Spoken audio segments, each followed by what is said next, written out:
కన్నప్ప బ్రహ్మానందం కరెక్ట్గా చెప్పావు. ఎందుకు తీయాలి అన్నది నాకు తెలియదు. కొంత ఉపోద్ఘాతం చెప్పాలి. లిమిట్గా మాట్లాడాడి అన్నాడు విష్ణు. నన్నెవరూ చెప్పరా. అన్నయ్య నేను వేదిక మీద కొన్ని వందల సభలు అన్నాం, బ్రదర్ మీరు ముందు మాట్లాడండి అనేవాడు. వీడు ఈరోజు డాడీ లిమిట్గా మాట్లాడాడు. లిమిట్గా మాట్లాడేమిటరా? లిమిట్గా మాట్లాడేది ఏంటి అంటే, మా అమ్మగారికి సంతానం లేదు. 2-3 సార్లు గర్భం నిలకపోవడం వల్ల ఆవిడకి పుట్టుకతో 2 చెవులు లేవు. మా అమ్మగారికి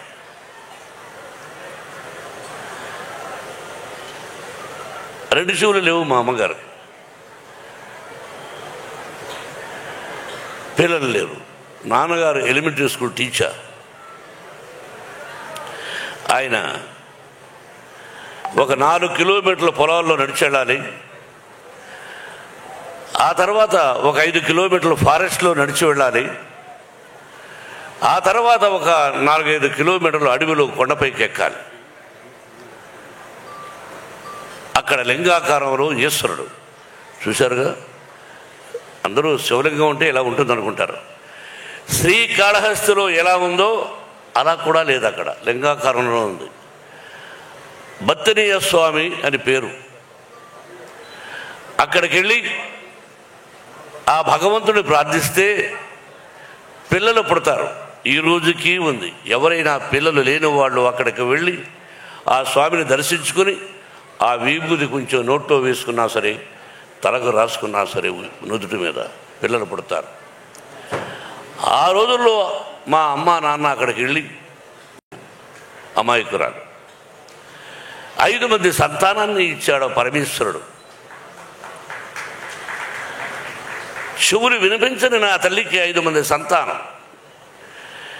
మా ఊరు నుంచి అది ఏర్పేడు నుంచి మా విలేజ్కి వెళ్ళాలంటే 7 కిలోమీటర్లు నడిచి వెళ్ళాలి.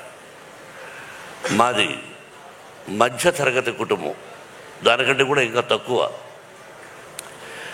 నేను అప్పుడప్పుడు ఈ మధ్యనే చెప్పా, 5 మంది సంతానాన్ని అప్పుడప్పుడు నా తల్లి 7 కిలోమీటర్ల భుజాల మీద వేసుకొని నడిచి వెళ్ళింది మా తల్లి. అమ్మా ఎక్కడున్నావు అని అప్పుడప్పుడు అనిపిస్తూ ఉంటుంది. నా కంఠాన్ని, నా మాటల్ని 10 మంది మెచ్చుకుంటుంటే ఆ మాటలు నా తల్లికి వినిపిస్తే ఎంత బాగుండేది పరమేశ్వర అనుకున్నాను. ఇలా సంఘటనలు ఇలా ప్రారంభమైంది నా జీవితం. తిండి తిని తినక, చెప్పులు ఉండి లేక స్వయం కృషితో పైకి వచ్చాను. మా గురువు గారు దాసనారాయణరావు గారు, భయం అన్నది జీవితంలో ఉండకూడదు. What for when I'm not doing mistake. నేను తప్పు చేయనప్పుడు వయసుడై అదే నా పిల్లలకు విద్యాలయాల్లో నేర్పిస్తున్నాను. నా విద్యాలయాల నుంచి ఐపీఎస్లు అయ్యారు, ఐఏఎస్లు అయ్యారు, డిఎస్పీలు అయ్యారు, కమిషనర్ ఆఫ్ అది ఏంటది ఢిల్లీలో ఎలక్షన్ కమిషన్స్లో పనిచేస్తున్నారు. They are my lovely sons and daughters. They are studying. They మా మోహన్ బాబు యూనివర్సిటీలో చదివి వెళ్ళిన వాళ్ళు. భావి భారత పౌరులు మీరు. క్రమశిక్షణతో ఉండండి, ధైర్యంతో ఉండండి, తలవంచకండి అని చెప్పేవాడిని, చెబుతున్నాను కూడా. కాబట్టి అటువంటి జీవితం నాకు ఇంకా జీవితం ఎంతో ఉంది, మీకు తెలుసు. ఈ కన్నప్ప ఆ పరమేశ్వరుడి ఆశీర్వదించాడు. దాదాపు 7-8 సంవత్సరాల నుంచి కష్టపడ్డాడు. నా బిడ్డ ఎలా కష్టపడ్డాడు, ఈ సినిమా ఎలా తీసామనేది నేను చెప్పదలుచుకోలేదు. ఈ సినిమా ఎలా తీసాం, ఏం కష్టపడ్డాం వాళ్ళు చెప్పారు. నేను మొట్టమొదట హృదయపూర్వకంగా నాకంటే చిన్నవాడు నా బావ ప్రభాస్. బావా బావా అనుకుంటాం కొన్ని సంవత్సరాల నుంచి. విష్ణు అన్నాడు అంటే నా సినిమాలో చేశాడు కాబట్టి చెప్పడం కాదు, చేసినా చేసి ఉండకపోయినా మానవత్వం, మంచి మనిషి, మంచి హృదయం ఉన్నవాడు ప్రభాస్. నేను మామూలుగా ఒకసారి ఫోన్ చేసి ఏం బావా అన్నా, ఇంటికి రానా అన్నా. ఓకే బావా రేపు రా అన్నాడు. ఏమైనా నేను ఒక పని మీద వస్తున్నాను, నువ్వు ఎస్ సార్ నువ్వు చెప్పవా అంతే. ఏంటి బావా అన్నాడు. ఏం కంగారు పడకని వెళ్ళాను. కూర్చొని ఈ పిక్చర్లో ఇన్ని రోజుల వేషం ఉంది, నువ్వు చేయవలసిన అవసరం లేదు. You are the top hero in India, one of the top hero in India, not only India, the world wide. అటువంటి గొప్పవాడు. బట్ ఈరోజు నువ్వు కాదన్నా నీ సినిమాలో నేను యాక్ట్ చేస్తా ఎప్పుడైనా, దానికి దీనికి సంబంధం లేదు. ఇన్ని రోజులు ఎస్ఆర్ నో అన్నా. బావా దీనికి నువ్వు రావాలన్నా నేను విష్ణు మాట్లాడుకుంటాం, ఐఎమ్ డూయింగ్ అన్నాడు. ఒకే మాట, దట్స్ ఆల్. ఒకరోజు అలా వచ్చాడు, చేశాడు. ఇంతకంటే ఎక్కువ ప్రభాస్ గురించి చెప్పకూడదు. ఆ కుటుంబం నాకు ఎంతో ఇష్టం. కృష్ణరాజు గారన్నా, వీళ్ళ నాన్నగారన్నా, వాళ్ళ కుటుంబం అంటే నాకు బాగా ఇష్టం. కాబట్టి ప్రభాస్ 100 సంవత్సరాలు ఆ షిరిడీ సాయినాథుని ఆశీస్సులతో, పరమేశ్వరుడి ఆశీస్సులతో క్షేమంగా ఉండాలని కోరుకుంటున్నాను. ఇక అలాగే Mohan Lal is one of the versatile actor. భారతదేశం గర్వించదగినటువంటి నటుడు.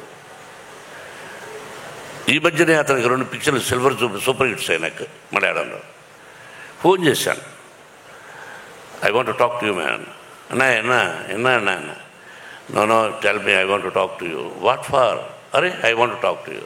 Okay, Vishnu is there? Yes, tell him to talk to me. Vishnu మాట్లాడాడు, రమ్మన్నాడు, వెళ్ళాడు, చెప్పాడు. అక్కడి నుంచి నాకు ఫోన్ చేశాడు. అన్నా నేను యాక్ట్ చేస్తున్నాను అన్నాడు. దీనికి surprise, the love and affection నా మీద. అలాగే Sarath Kumar is one of the Rajya Sabha member, ఇంతకుముందు భారతీయ జనతా మన బీజేపీలో ఒక ప్రముఖ వ్యక్తి, నాకు తమ్ముళ్ళు లాంటి వాడు. Same thing. అసలు ఇక అక్షయ్ కుమార్ గారు ఈజ్ ఎ వండర్ఫుల్ ఆర్టిస్ట్. భారతదేశంలో హిందీ అన్నారు కాబట్టి ఎంత విష్ణు మాట్లాడాడు వాళ్ళందరితో. నేను హలో అని సెట్టుకు రావడం, వాళ్ళందరూ కూడా ప్రేమే. ఆ భగవంతుని రప్పించాడు. ఇదంతా స్పెషల్గా ఒక ఇదిగా చెప్పాలంటే ఇంకా నా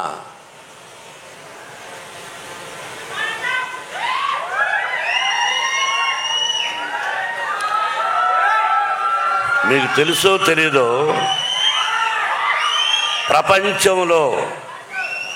ప్రపంచంలో లిసన్ మై డియర్ ఆత్మీయులారా, వినండి బాబు. కాదు భారతదేశంలో కాదు, ప్రపంచంలో హీజ్ ఐ థింక్ నెంబర్ 2 స్థానంలో ఉన్నాడు ప్రపంచంలో యాజ్ ఏ నృత్య దర్శకుడుగా. నాకు అల్లుడు గారు, అసెంబ్లీ రౌడీ గారు పెళ్ళాం, all silver Jubilee pictures he did. నాకు డ్యాన్స్ అంటే నేర్పించాడు. మధ్యలో డిస్టర్బ్ చేస్తున్నాను, ఏమనుకోవద్దండి. విత్ యువర్ పర్మిషన్, చిన్న డిస్టర్బెన్స్. ఇతను నా విద్యార్థి కావటం నాకు చాలా గర్వంగా ఉంది. మూమెంట్స్ అన్ని నా దగ్గరే నేర్చుకున్నాడు, నన్నే కాపీ కొడతాడు. అయినా ఈ స్థితికి వచ్చాడంటే ఒక గురువుగా నేను ఎంతో ఆనందిస్తున్నాను.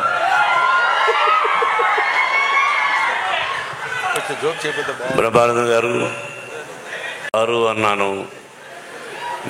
నువ్వు మాట్లాడుతున్నప్పుడు నేనేమి మాట్లాడలేదు.